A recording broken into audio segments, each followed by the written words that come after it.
আজ সকালে দেখি বাবা পদ্মা থেকে দুটো মিডিয়াম সাইজের ইলিশ নিয়ে এসছে। আর পদ্মার ইলিশ মানে এতটাই সুস্বাদু হয় যে মানে একদিন খাওয়া হয় আর মনে হয় যেন 3 দিন মুখে স্বাদ লেগে আছে।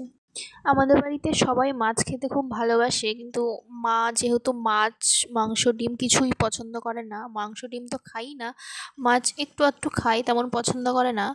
তো সেই জন্য মায়ের জন্য চলে গেছি মাঠে শাক তুলতে, আমি আর মা।